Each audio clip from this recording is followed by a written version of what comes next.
In the realm of psychology, it is frequently observed that individuals maintaining very small social circles are profoundly misunderstood by mainstream society. They are absolutely not socially defective, stubbornly antisocial, or somehow failing to grasp the fundamental mechanics of human interaction.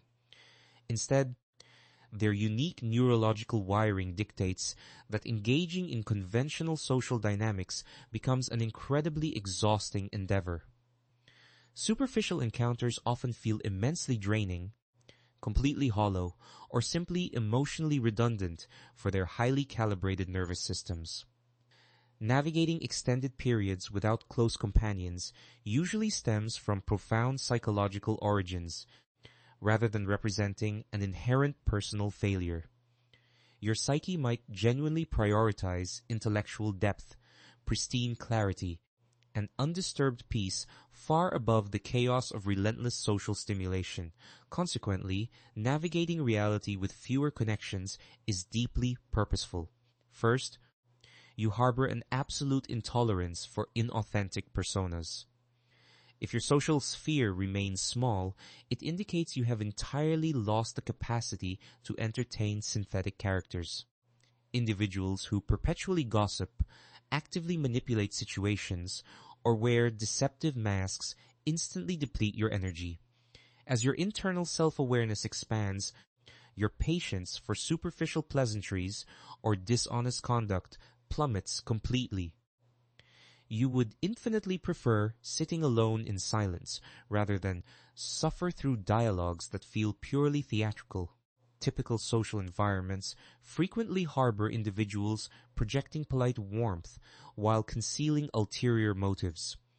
Your brain flags these discrepancies instantly, shielding you from emotional static. You intuitively detect covert manipulation and quiet deceit before anyone else. This is unequivocally not an antisocial disorder. It is your resilient nervous system aggressively defending your tranquility. You willingly restrict access because genuine authenticity always outranks performative popularity, forming the bedrock of true relational bonding forever. Secondly, you heavily prioritize profound depth over sheer numerical quantity. People maintaining minimal friendships are certainly not running away from human connection. They are deliberately boycotting shallow interactions altogether. Your complex mind naturally gravitates toward the profound. Consequently, navigating highly superficial discourse feels almost physically painful and empty. Engaging in trivial small talk drains you rapidly because it completely lacks any conceptual substance, intellectual weight, or authentic emotional presence. You desperately crave rich conversations that dissect fascinating ideas, behavioral psychology, underlying intentions, and the core meaning of existence.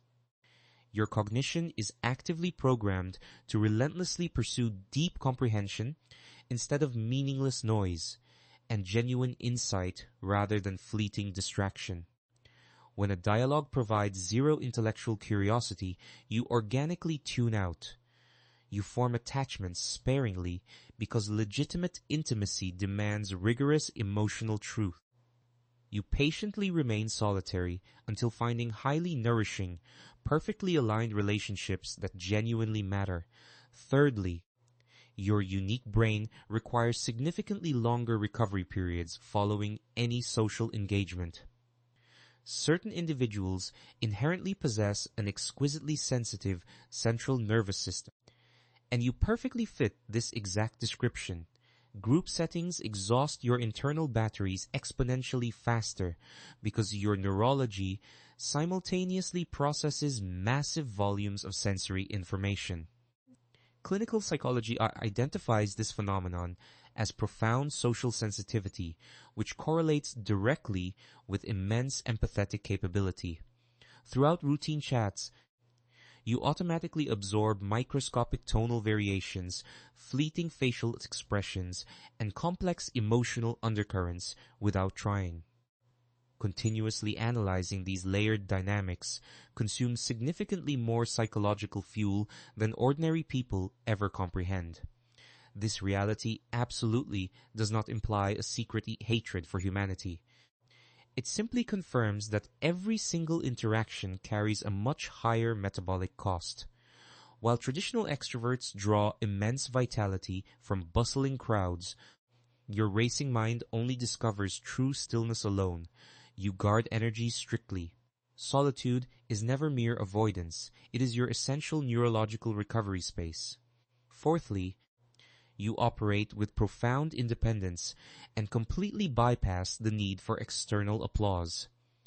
Countless individuals maintaining practically zero friendships rarely experience genuine loneliness.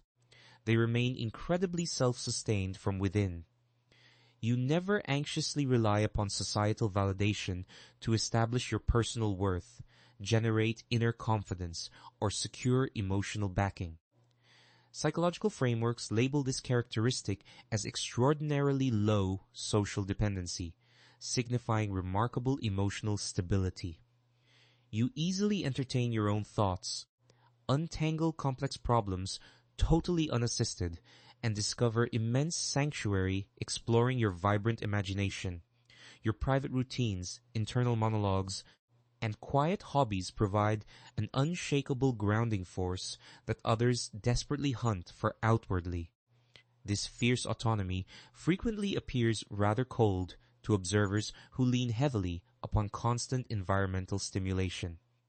Nevertheless, for your psyche, absolute solitude represents supreme fulfillment, not a depressing void.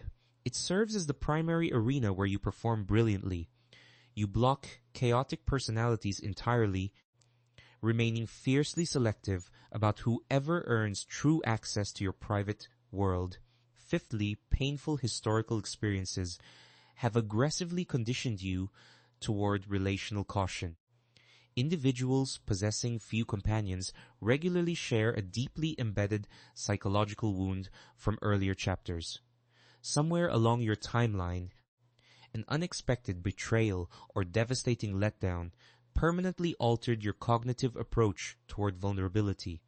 Perhaps it involved severe neglect, jarring emotional unpredictability, or merely investing in toxic characters too many times.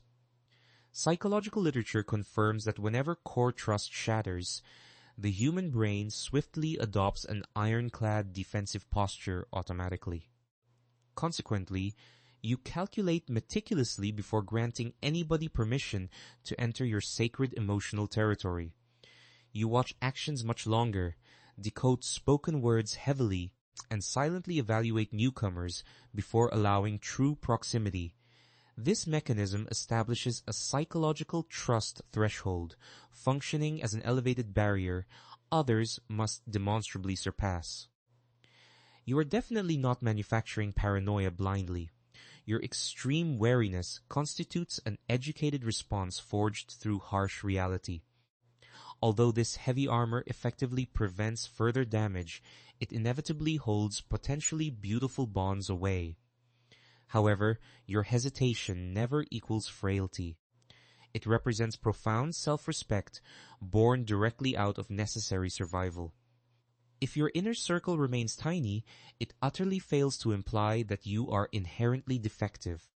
It proudly indicates that your intellect functions utilizing spectacular depth, hyper-vigilant awareness, and surgical emotional precision. You easily map hidden motives, behavioral loops, and subtle energetic shifts way before the general public catches on. You possess a magnificent internal universe, startlingly accurate intuition, and an uncompromising standard for shared intimacy. These brilliant traits might necessitate walking solo temporarily, yet this journey always maintains intense meaning.